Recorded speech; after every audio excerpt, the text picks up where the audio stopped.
Hey everybody, how's it going? This is Samori Swigert, the director, editor of Chef Gang Podcast.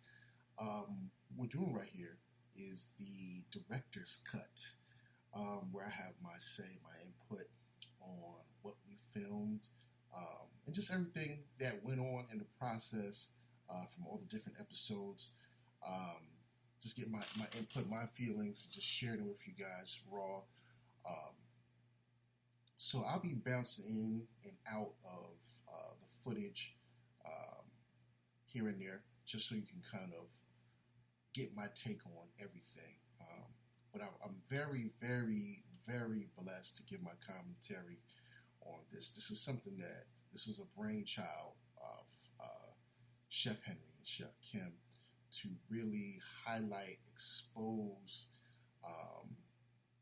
and provide some insight to people about the culinary world, the culinary industry, especially through the eyes and the skin of Black people and people of color that work in the culinary industry. So much to be unpacked, and so all these different episodes gave me so much knowledge. I, by trade, I'm in the healthcare and the medical field. I just do video editing and filming on the side. That's just what I like doing extracurricularly. So they tapped me to kind of help bring this concept, this brainchild, into labor and into birth. And this is where we're at. So I'm going to start right here and let this kind of play out. This is Chef Henry. He was giving his breakdown on how he did his Tale of Three Birds for Thanksgiving. He did a smoked bird with applewood, cherry wood, and it was another one. Then he did the oven roasted one, and then he did the fried one. So I'm gonna let this rock out. Like I said, I'll pop back in here and there. No, and what we think is to be the thickest part. Okay. Because that's going to give you the best temperature. And if you come in close, you see that? Those are really clear juices flowing from the turkey. That's another way you know that it's done. You know what I'm saying? So we want to get it to about 165 degrees in the thickest part right now. It's at 165 degrees. So what I'm going to do is I'm going to actually pull it. You know what I'm saying? And let it rest so that the carryover heat will bring it up a little bit, about a few more, a few more degrees, and then we good to go. You know what I'm saying? And I'm gonna bring y'all into my little lab and see how I do most of my preparation. But this is a good bird. This is done well. Happy with this. I got another one out in the electric joint, so I'm gonna show you the difference between cooking in with actual wood and cooking in the electric joint. So, one of the things I like about filming with Chef Gang Podcast is it's packed with so many different tips on how to cook. So I basically learn on hand on how to optimize all my dishes as somebody that's not a cook. Today, and we're going to be here doing these podcasts to talk some real life, real raw shit just about the restaurant game itself. The good, the bad, the ugly. We're here to first explore, and then we're going to inform, and then we're going to educate. Right now, we're really talking about Black chefs, chefs of color. You know what I'm saying? That's what we're really honing in on. Like, a chef is a chef is a chef. We could all cook, but right now, I think the disparity in the industry comes when we have conversations about chefs of color. People just think that they're totally abandoning the whole professional side of cooking. You know what I'm saying? What the fuck is going on these days? Because the way I came through the industry, you had to earn that title. Being a certified chef my entire career, I've seen a lot of food, and I'm classically trained, so I know food's supposed to be like this. You got a lot of people that's out there that think they can cook. I feel what we see out here right now on social media, when it comes to the food and the culinary industry, is disrespectful. It's just blatant disrespect. Like that's not real cooking. Like, real cooking comes from the heart. So let's talk about culinary school. So I went to culinary school in the late 90s. Actually, cooking I didn't find cooking found me. You know what Nowadays, it seems like culinary schools are just turning and burning kids out.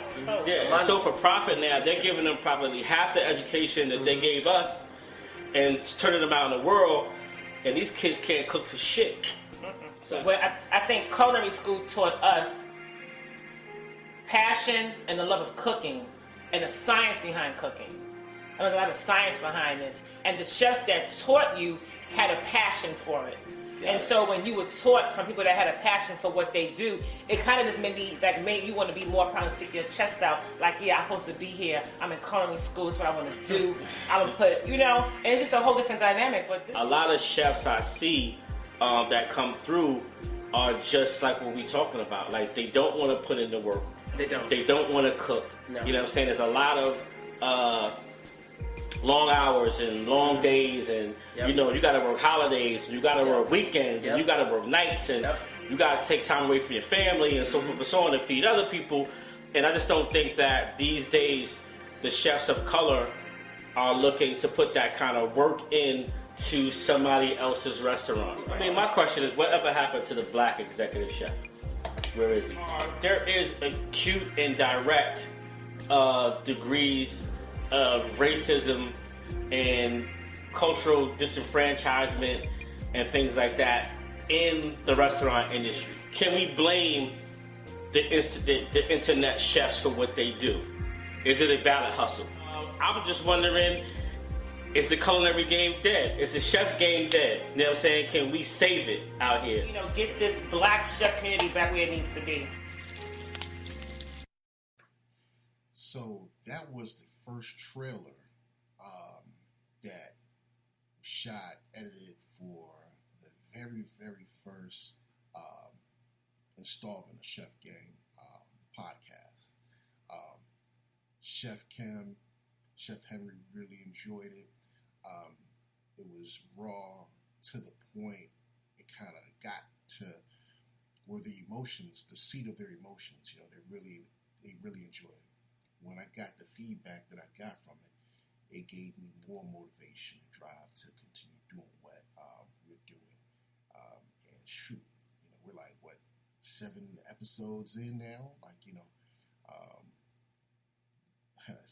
It's a lot. So anyway, back to Chef Henry. You know what I'm saying? So you gotta let it go so that you can get, the smoke to be clean. So we're gonna close that. As you can see, it's kind of dark, but this will hit like 225 or 200. It's gonna hit 225. It's gonna hit 3. You see, that's climbing, right? That's because all that heat from the firebox is now trapping in here. But you can't smoke like that. You gotta smoke what they call slow and low. Okay. You know what I'm saying? So now it's climbing.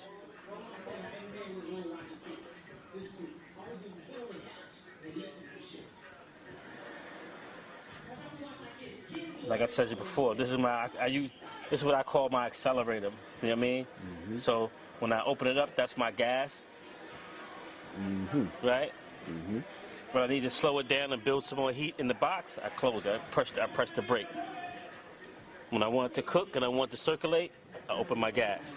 Gotcha.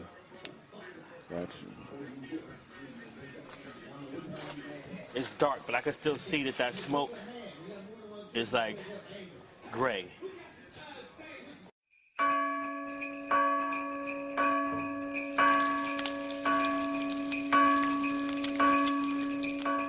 All right, so this is our very, very first episode that we shot. What's up, everybody? Chef Henry Dudley, also known as Chef Hent Dogs, also known as @ChefHenryDudley on Instagram. You're now tuning in to Chef Gang Radio, a.k.a. the Chef Gang Podcast. Really quick, a little bit about myself. 24-year veteran in the culinary industry.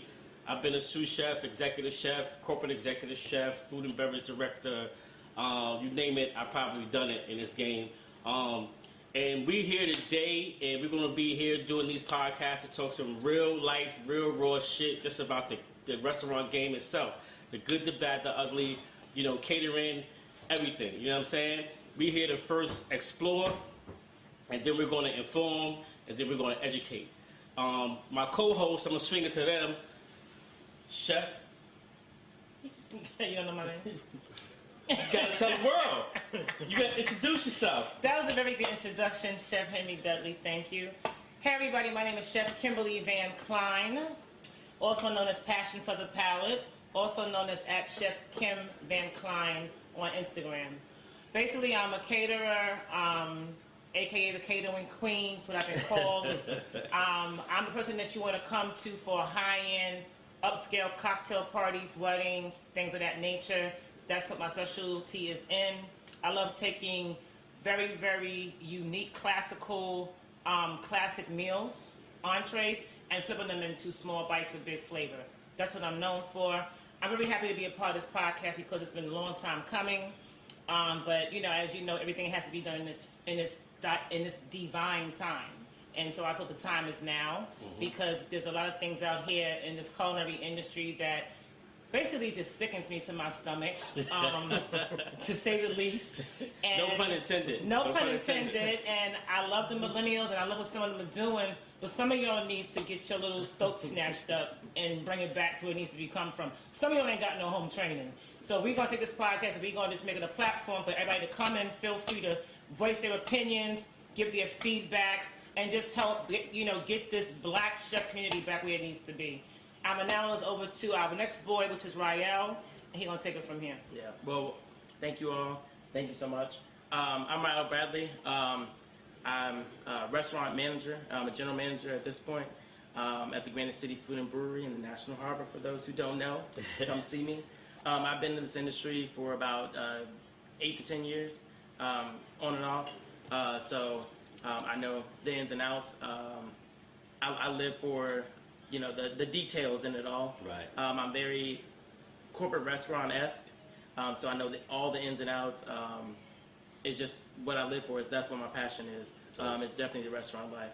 So just here to add my insights from that and, shake it up a bit. Cool. Shake it up. So we ain't here to just have fun. We're here to talk some shit and to get down to the bottom of some stuff. But at the same time, I want to make sure that, we are educating the population about the restaurant game. You know what I'm saying?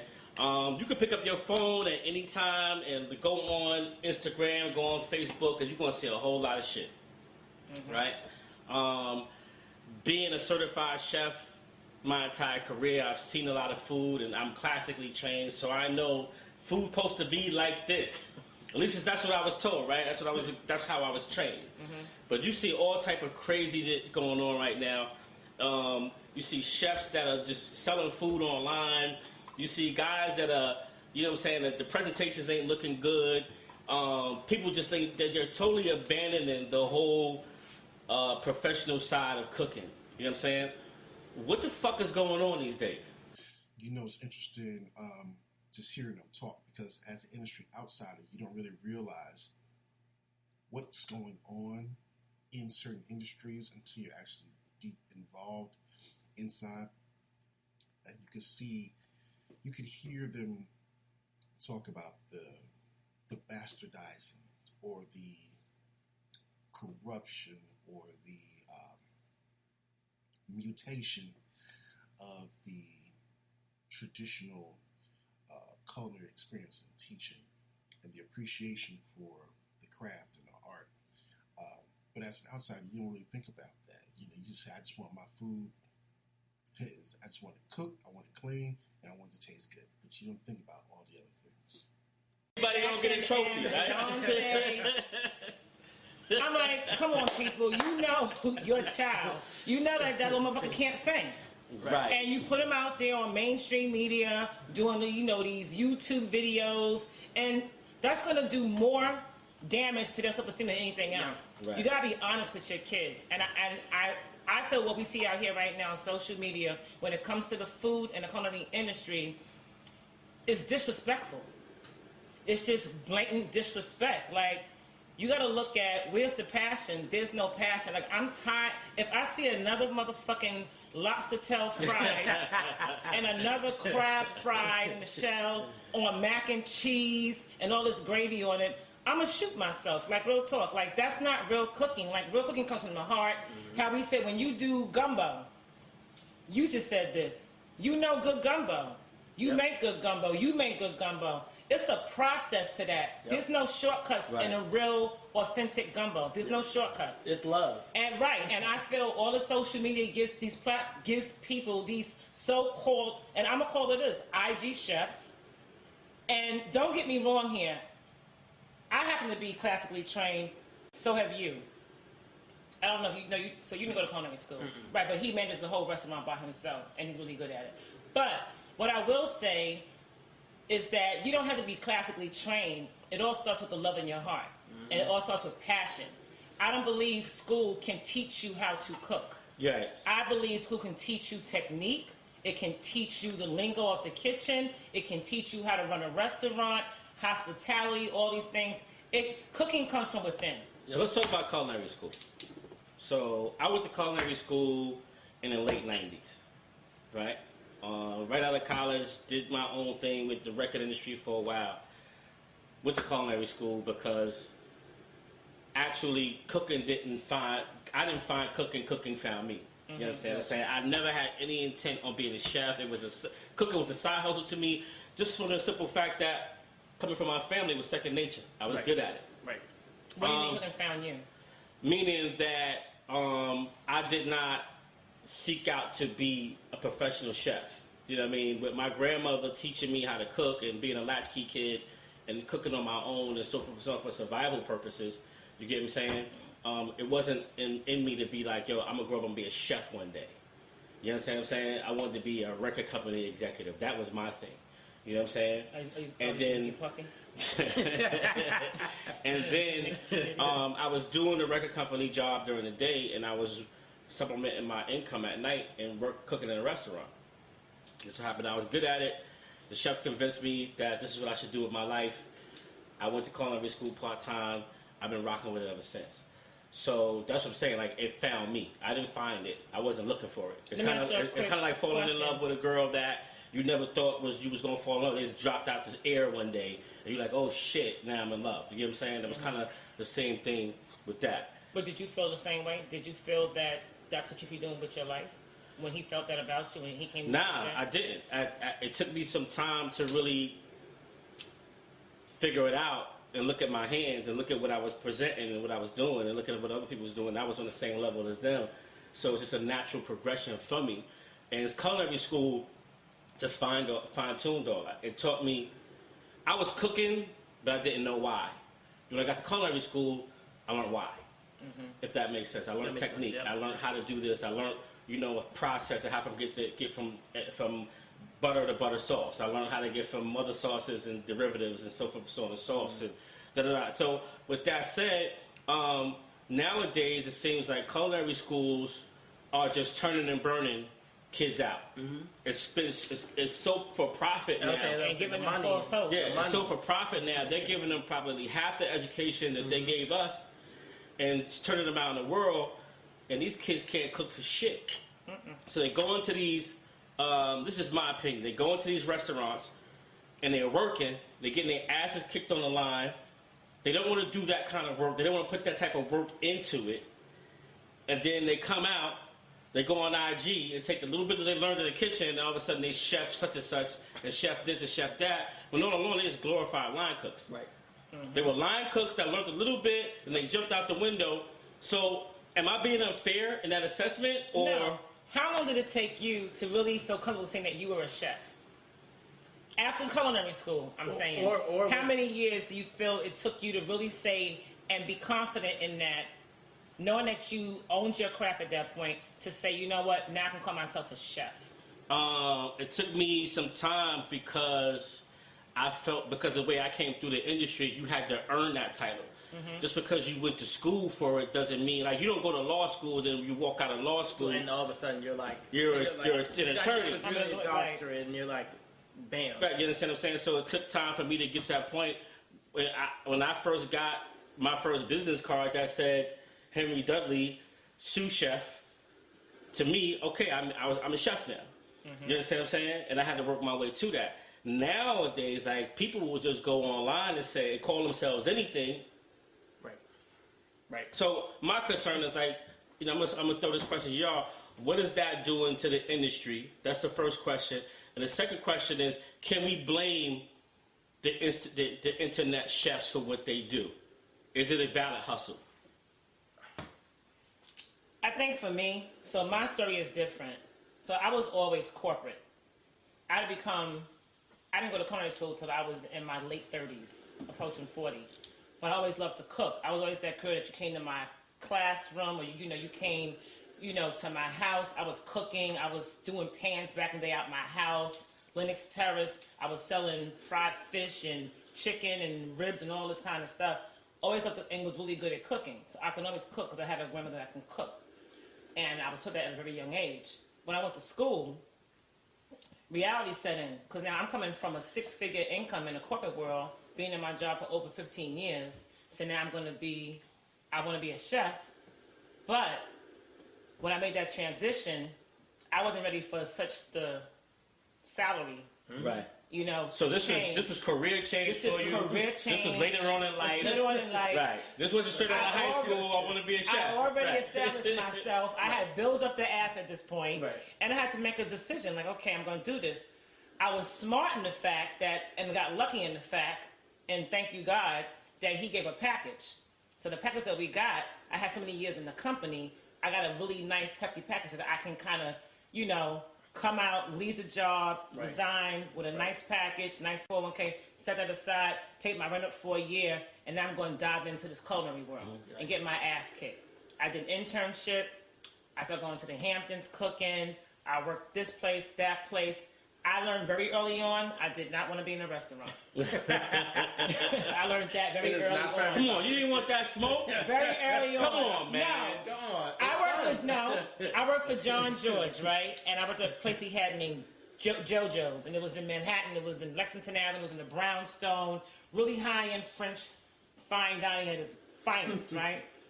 The sous chef there, West Indian dude, was just fucking disrespectful, and I'm trying to work the line and do my job, but if he made another sexist joke or said something sideways at his face, I was gonna punch him in his fucking mouth.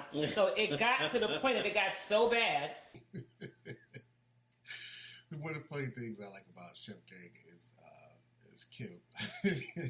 Chef VanKline, and she's just roll with it. Like she has her emotions and she has her truth, and she stands in both of them firmly, and she doesn't hold back, her feelings. And sometimes when she just tell you some of her stories, you just sit back and laugh, like, wow, this is crazy.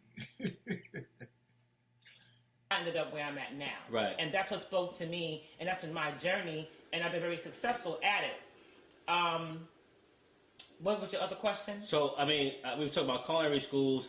But also, we talking about IG chefs, like the IG chefs. So, taking your experience and like later on in life, you was like, "Yo, I feel like this is what I want to do." Right. You know what I'm saying? Like, how different is that from what IG chefs are doing now? Right. So when I went to culinary school and got out and was doing my thing and traveling, going to Hamptons and cooking with all these people, then started doing a couple of Food Network shows and this and the third.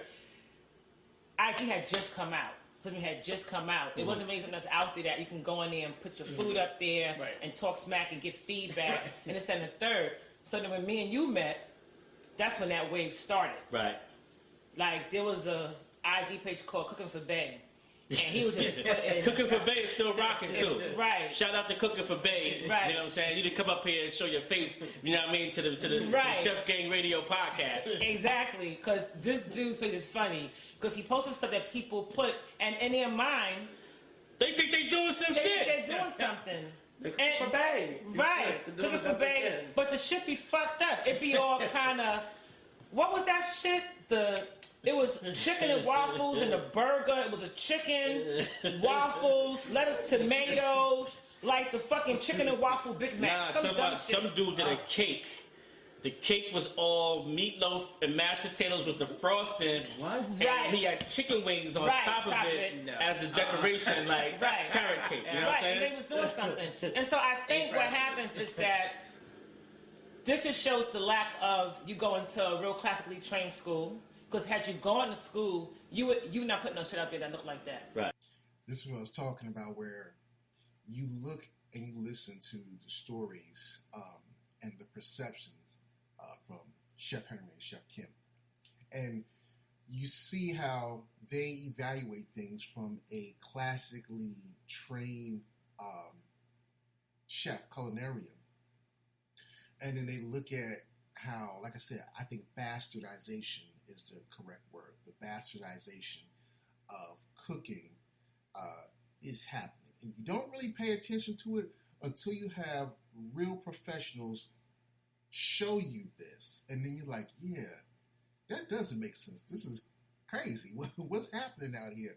And how social media is a platform where accept everything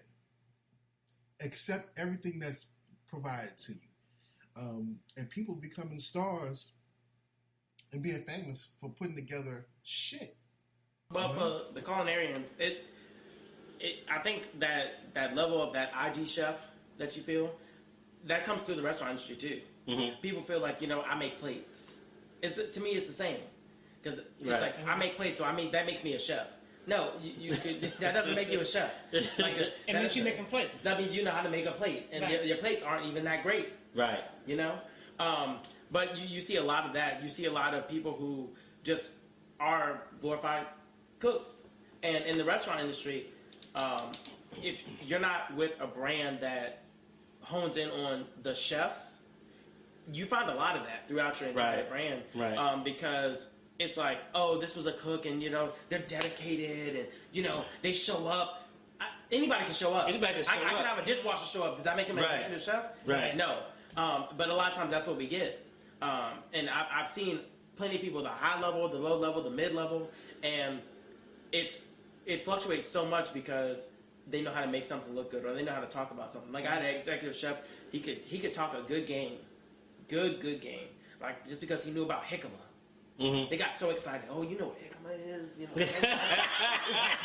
Okay, whoop-de-doo. Okay, so just because in this area most people don't know what jicama is, doesn't make him executive chef quality, because he knows one thing that someone else doesn't. Right. That's a cultural issue. Right. That's not a. Maybe he grew up with jicama. Right. Look at his nationality. You know what I'm saying? Right. Of course he knows what jicama is. Right. So, and a lot of times, like in the restaurant industry, like we, especially in like my position, we kind of get handed these executive chefs who kind of are just like home cooks. Right. Mm-hmm. And they're not even good at that. Right. They're just like, you know what, I've been around. That's one thing I see a lot.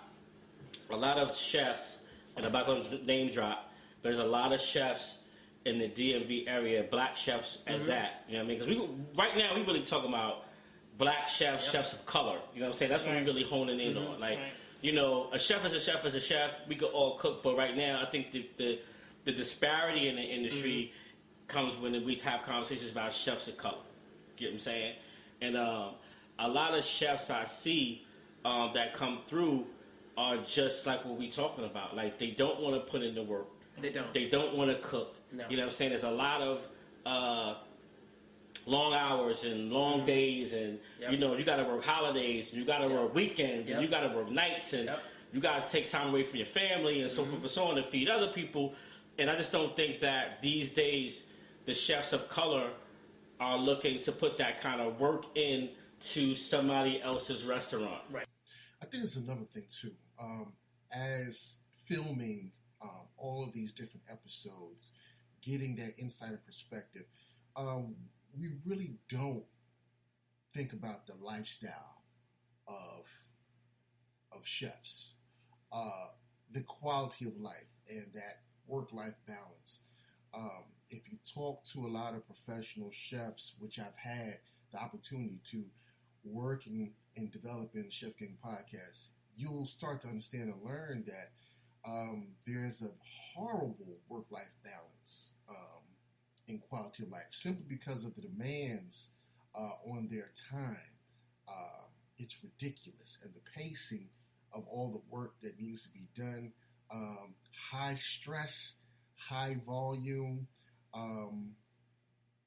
exactness. It's a lot of pressure, a lot of time demand, so many constraints. So that was something that was very unique and eye-opening to me, and I can appreciate it now.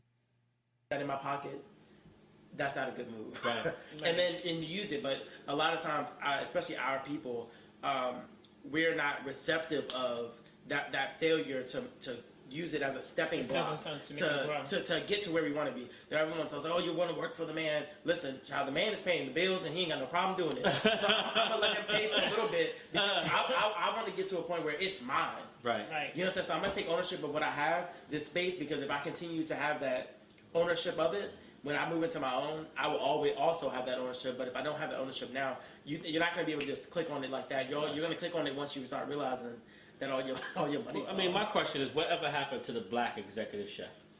Where is he? Burnt out. Yeah. A lot of us burn out. A lot of us, when you talk about that pressure that a lot of chefs are under, you know, a lot of the African American chefs, they can't handle, or they haven't historically been able to handle that kind of pressure. And or is it that they can't handle it? Is it that they don't want to put that work into it because they don't feel like they're getting monetarily, you know what I'm saying? You know, I always push back when people say in the industry that black people are lazy. I don't think that black people are lazy. I think black people always gauge how much work I'm going to do versus how much I'm getting paid.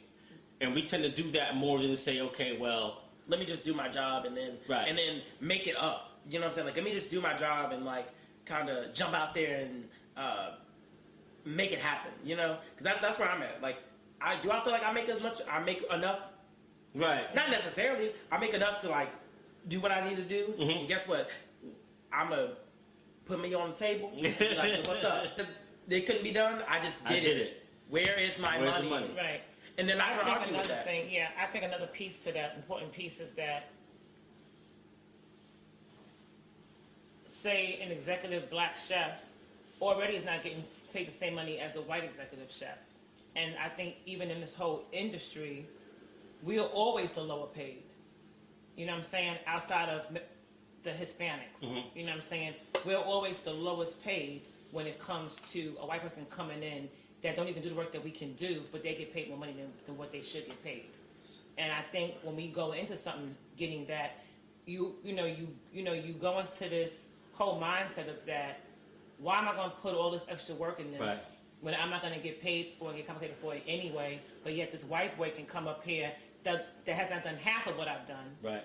been to culinary school, trained under another chef, but yet he's in my seat, and now he can actually take my job and get more money. There's a lot of people who are going to watch this show and listen to this show who are they're just on the customer end, they're on the patronage end, they're not, you know, and it's time for us to kind of pull the cover off of that so people can really understand Pull the sheet back. everything that's going on while you're sitting there and Just you're trying to enjoy you're just trying to enjoy yourself in a restaurant. There's a whole culture. Whole other world. There's a whole other world on right as you sit behind there. that wall. And there is acute and direct degrees of racism and cultural disenfranchisement and things like that in the restaurant industry. But before you get to that, I want to double back. When you talked about culinary schools and how they just taking money from these kids and giving them false hopes and this and the third.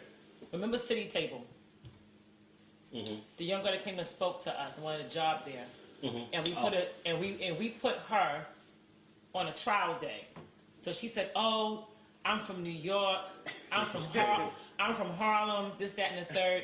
She was co-signing all day. Because I'm like, I'm from Harlem, so I gotta rep my borough. You know what I'm saying? So I'm repping Harlem. He said, "Yeah, boo, that's you. That's your girl. Go rep Harlem." I'm like, all right. So she come out, we made her speak, and she said, "Yeah, I could cook. I could do this. I know how to cook in the kitchen." Mind you, she's in a culinary program, right? In a program. But it's like, I want to come in a trail one day. I want to work here, this and the third. So we put it through the process. Henry had to come in. She was late. But then she gets there. Right. And we gave her 5 things to do: cut up onions, prep crab cake mix. Just basic stuff. She got there 10 something. It was she got there at she's supposed to be there at 9. She got there about 9:30. She started working at 10. Right. She finished the list about 3:30, 4 o'clock. Right. for these basic things. So after she's done, and then she's slow as hell, but you told me you cook. Right, because you're supposed to like, you told me that you know to do all this already, right? And so we sat there with her afterwards. So we said, how do you think you did? Yep. Well, I know it's a little slow, and I got a little late, and I took my time, and da-da-da-da. I said, okay, so where do you want to go from here? I said, because right now, we can't offer you a position that's going to be paid. Mm-hmm. If you want to come here and learn from us, then you can intern. We'll give you school credit. Well, I was going to give her an internship with a stipend. I was going to give her a stipend to get to and from work. Mm-hmm. You know what I'm saying? It wasn't going to be a regular wage, but But something to say, I got something under my belt. So I said, you got our numbers. Get back to me. We'll give you a few weeks. I'll give you till next week. Get back to me and we know what you want to do. Next week came, she didn't call.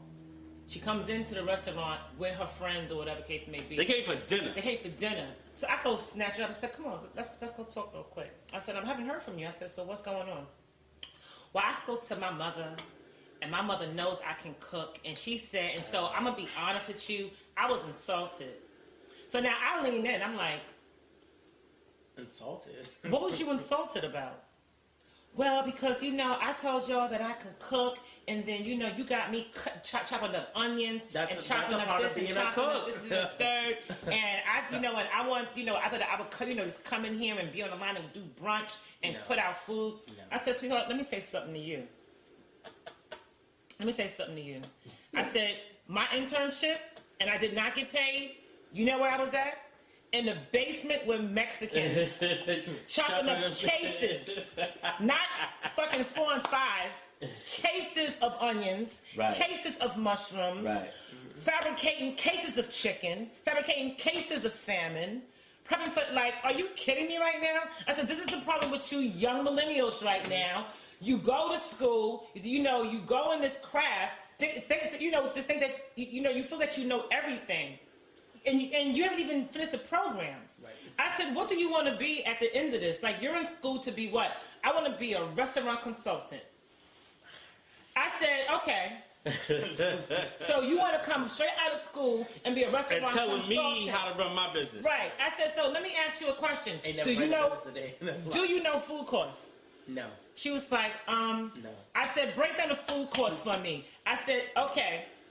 Here's a plate. You got steak, potatoes, asparagus. Break down all those costs for me and tell me what my profit, what I should make profit margin-wise from that plate. What it costs you and what you're going to charge the customer for that plate. Break that down for me right now, Miss Food, Miss Restaurant Consultant. And she couldn't. She was like 21. She was 20, yeah. And I'm just like, where y'all getting this mindset? But this is who's on Instagram. Well, the other piece to that is that to backtrack about what we're talking about and where the industry has went. Nobody's putting in the work and the research anymore. Mm-hmm. So what's happening is, what I'm saying, just like we had a conversation the other day. I was like, yo, it's like the studio. You know what I mean? When I came up through the 90s, everybody was in the studio. Everybody was making a rap album. Everybody was making a demo, or whatever, because Soulja Boy said that it was okay to make his own beats on his laptop, and he started pushing that shit out to the world. And I'm just not picking on Soulja, I'm just saying in general. Or Puff came out with Bad Boy Records, and everybody thought that they could come up with their own record label and shit like that. And everybody said, so it's that same effect. Mm-hmm. You know what I'm saying? Now it's like everybody feels like they could cook. Everybody feels, yo, girl, your fried chicken is amazing. Now she is chef. Right. You know what I'm saying? Now she's on Instagram. Come to my house between 4 and 6 on Sunday, and pick it up. Right. You know what I'm saying? So I think right now what's happening is you're seeing a trend of younger chefs, quote unquote, that feel as if they can just do it. They don't need no time, they don't need no research, nothing. They can just call themselves whatever they want to call it, and they can just do it. And I think what's happening is, and again, I'm not totally against that. I think I love the hustle, but I love it when I see people who are doing that actually know what they're doing. They have a passion behind it. And having a passion behind it, and not just somebody who's doing it because that's the new wave hustle for right now. Right. Yeah, I think being a chef is the new drug dealer. Right, or like it's a new drug dealer. I was just thinking about the girl that sold candies in school. That's what it is. Right. I sell plates. I got cakes. I got cakes. I got whatever you need. Yams, ham, potatoes. I got edibles too. You know what I'm saying? Right. And then I got pouches. I got pouches with drinks. Like I get you your whole kit and caboodle right here. Oh yeah, I was in the hair salon and the chick came in there with liquored, spiked, healthy juices. What? Spiked smoothies. What? I'm like, what's a spiked smoothie? Okay, so it's supposed to be you put healthy. all the calories It's into supposed to be healthy, but now you add liquor to it too. Yeah. Okay. I just hope that it takes that I really feel as if just like in any industry, the game is going to come back. Right. It is. The true chef, the true culinarian, the true person with passion and so forth and so on, it's all going to come back. It's all going to make a full circle. You know what I'm saying? I just hope that this wave is not dumbing down the consumer so much that when it does come back, well, let me say this. If Instagram ever goes away, everybody's fired. Everybody done lost their damn job. I mean, it's true, and I think Everybody lost their job. I think that people also like nowadays like they're expecting more. I don't know where it came from, but they're expecting more out of the experience. Yeah. So, like, cool, and it's okay. And not everybody says something. Like we talk about that all the time in the restaurant life. Not everyone's gonna say something. So you may come and you may have an okay experience, and guess what? I don't need to complain because it wasn't bad. But I'm not about to keep going back. So you might be good now because I liked it once because that's what I ordered. But before I knew that it was good or bad, and then now it's bad, I'm not going to go back to your page and unlike it. Right. Yeah, I didn't forget I already liked it because I'm unfollowing you now. Right. But my like is still there. So it looked like you did it, shablam. It looks good. The shablam. Shablam looks good. But That's a new culinary term. The shablam. And that means what? There it is. That's what it's all about. Like, Yeah, you know what I'm saying? A little sorbet with it. You know what I'm saying? So we're gonna wrap it up. I think this was a great conversation. Chef Kim, any final thoughts? I think the next episode we gotta talk about money, like finances in the culinary industry. Why so many chefs of color don't know numbers. That's a whole. That is a whole other episode. Just that. No, I mean, I feel that you're in this field to make money and run a business. But if you don't know numbers, how are you really running your business? I was always told, Henry, if you don't know the score, how you gonna win the game? Agreed. Right. You know what I'm saying? Facts. So yeah, we're gonna have that as another topic for the podcast. Ryell, final thoughts. I'm just like I said, glad to be in the space. It's definitely needed. I can't wait till we get to that topic because it comes back to something I said earlier about people not wanting to be work for the man and understand because it's just another schooling, if you will, another education. Yeah, but like I said, super excited. See what like this platform. I feel it's here to educate. It's for us to learn as well. For us to learn from people. When people start to call and give us their insight and stuff like that. But, it's just for us as a community to come together and understand this whole hospitality industry from every point. From your job to catering, to executive chef, to private chef, to opening a restaurant, to all these different things. So I'm going to try some light on that. My final thought is one of my favorite rappers, Nasty Nas. He once came out with a platform and said, hip-hop is dead. You know what I'm saying? And I was just wondering, is the culinary game dead? Is the chef game dead? You know what I'm saying? Can we save it out here?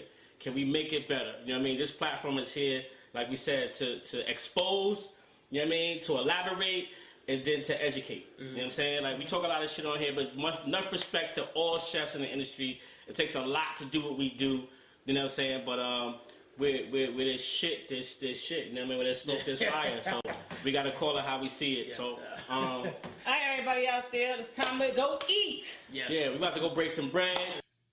I really liked this episode. You know what I'm saying? It was the first one. This was the maiden voyage, into Chef Game Podcast, and I was very satisfied, very thrilled. Just good, just to hear and see so many things that you just never really get privy to. So just to see that and have that first convo was very, very interesting. So that was our very first episode. That was my first filming and editing for Chef Gang Podcast. And so this is the first episode director's cut. There's a lot more to come.